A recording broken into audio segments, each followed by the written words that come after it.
ابن اخن والا، کہ جس میں بتایا یہ جا رہا ہے کہ اگر کسی اسم کے آخر میں حرف اصلی حذف کر دیا گیا ہو تو نسبت کے وقت وہ واپس آ جاتا ہے۔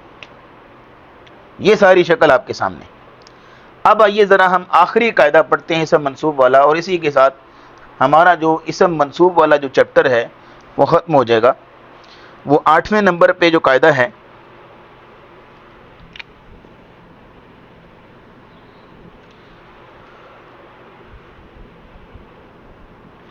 اس کو آپ یہ نام بھی دے سکتے ہیں خلاف قیاس، اس کو یہ نام بھی دے سکتے ہیں، کوئی بھی نام رکھ لیں، یہ تو صرف یہ نام رکھے جا رہے ہیں، ویسے کتاب کے اندر نہیں ہے یہ نام، میں خود اس لیے رکھ رہا ہوں تاکہ آپ کے لیے قاعدوں کو یاد کرنا آسان ہو، کیونکہ بعض اوقات ایسا ہوتا ہے کہ جب اس طرح زیادہ تعداد ہوتی ہے قاعدوں کی، جیسے 8 قاعدے ہیں، تو اب یاد کرنا خاص طور پہ جو ابھی ابتدائی طالب علم ہیں ان کے لیے مشکل ہو جاتا ہے، اور پھر اس کے علاوہ سیکوینس جو ہے وہ برقرار رکھنا کہ پہلے کون سا قاعدہ ہے پھر کون سا، خیر سیکوینس ضروری بھی نہیں ہے، لیکن اس میں یہ ہے کہ تمام قاعدوں کو یاد رکھنا مشکل ہو جاتا ہے، کہ کوئی قاعدہ یاد کرتے ہوئے مس بھی ہو جاتا ہے، یا پیپر میں لکھتے ہوئے ذہن میں نہیں آ رہا ہوتا کہ اس کے بعد کون سا قاعدہ ہے، تو پھر اس میں اگر آپ اس طرح نام رکھ کے یاد کر لیں تو آپ کو آسانی سے یاد رہے گا انشاءاللہ۔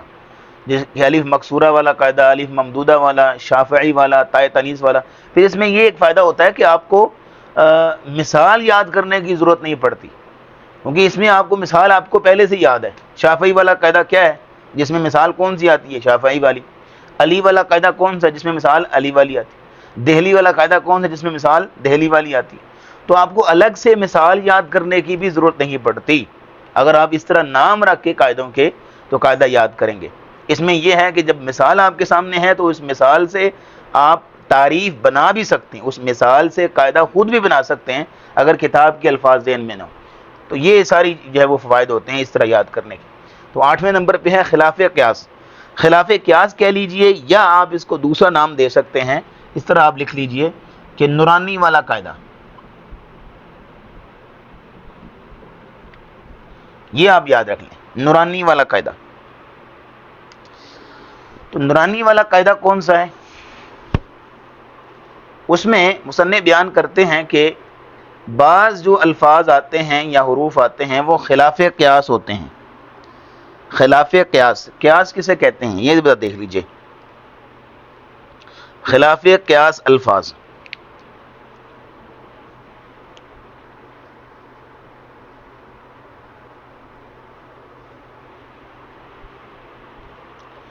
خلاف قیاس یعنی قیاس کا مطلب ہوتا ہے کہ قاعدوں کے مطابق۔ قیاس کا مطلب کیا ہوتا ہے؟ قاعدے کے مطابق، کہ آپ کو ایک اصول دیا گیا ہے، ایک ضابطہ دیا گیا ہے، ایک سانچہ دیا گیا ہے، ایک قاعدہ آپ کو دیا گیا ہے، اس قاعدے میں کوئی بھی لفظ اس کے مطابق آئے تو آپ نے اس قاعدے کے مطابق الفاظ کو ڈھالتے جانا ہے، یہ ہوتی ہے قیاس۔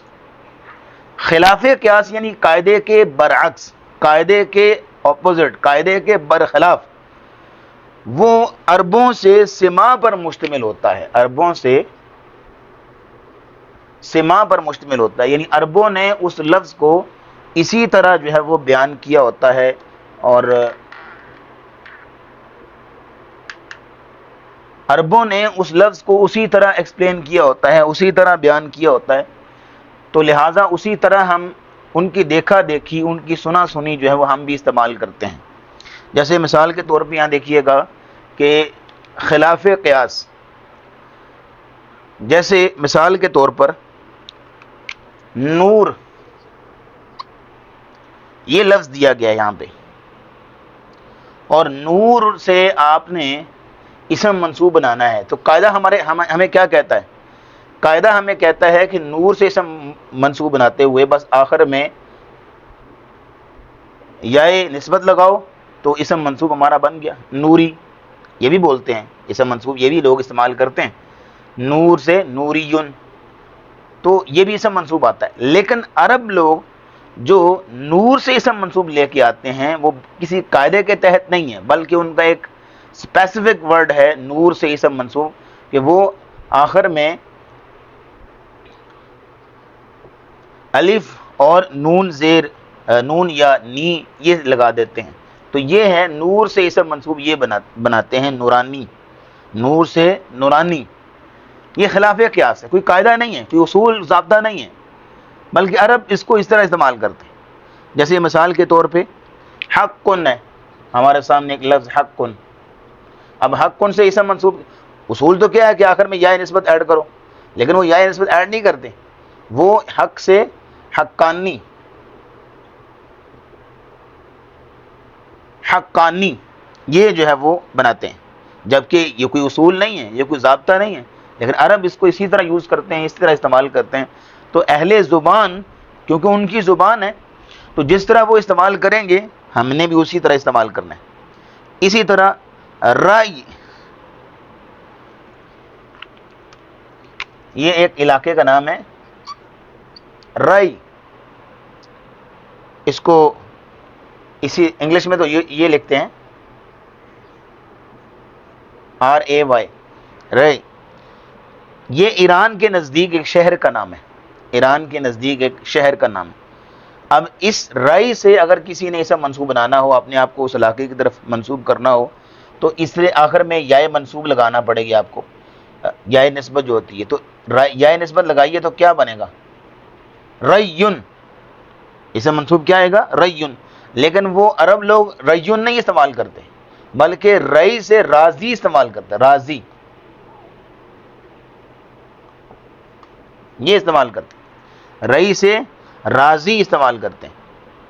یہ امام راضی کا نام آپ جانتے ہیں کہ جن کی بہت مشہور تفسیر ہے، تفسیر الکبیر کے نام سے، مفتاح الغیب تفسیر الکبیر کے نام سے امام راضی مشہور امام ہے. تو بہرحال یہ رئی کی طرف نسبت ہے جو کہ ایران کے نزدیک شہر کا نام ہے، لیکن رئی سے ریون آنا چاہیے تھا، لیکن خلاف قیاس راضی ہے. اسی طرح بادیتن سے، بادیتن جو دیہاتی لوگ ہوتے ہیں ان کو بادیہ کہتے ہیں، یا دیہات کو بادیہ کہتے ہیں. تو بادیتن سے اسم منصوب کیا آنا چاہیے کہ تائے تنیس گراؤ اور آخر میں یا نسبت لگاؤ، لیکن یہاں ایسا تائے تنیس والا قاعدہ نہیں لگے گا، خلاف قیاس آئے گا کہ جس میں آپ اس کو عربوں سے سماع پر موقوف کریں گے، اور وہ بادیتن سے بدویون آتا ہے، بادیتن سے بدویون آتا ہے. تو یہ ہے اسم منصوب بادیت. یہ سارے خلاف قیاس ہیں. یہ نورانی حق کن سے، نورانی وہی جو نورانی قاعدہ آپ نے پڑھا نا، قاری نور محمد صدیقی، انہوں نے اپنے نام سے نور محمد صدیقی، اب جب انہوں نے قاعدہ لکھا تھا تو انہوں نے اپنے نام سے اس کو منسوب کیا تھا کہ نورانی قاعدہ، یعنی قاری نور محمد صدیقی کا قاعدہ ہے جو انہوں نے بنایا، نورانی قاعدہ مشہور ہے.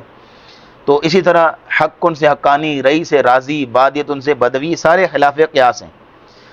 تو قاعدہ کے مطابق تو پہلے 7 ہو گئے، 8واں جو ہے سارا خلاف قیاس ہے. جیسے یہ دیکھیں ایک اور چیز نوٹ کر لیں، یمن سے یمنی بھی آتا ہے، لیکن یمن سے کیا یوز کرتے ہیں؟ یمانی. یمن سے یمنی بھی آتا ہے اور یمن سے یمانی بھی استعمال کرتے ہیں، جو خانہ کعبہ کا ایک رکن بھی ہے، رکن یمانی. یہاں تک ہمارا جو ہے اسم منصوب والا چیپٹر مکمل ہوا آج کے سبق میں. اس کے بعد اس میں تصغیر پڑھیں گے انشاءاللہ اگلے کلاس میں. السلام علیکم ورحمۃ اللہ وبرکاتہ.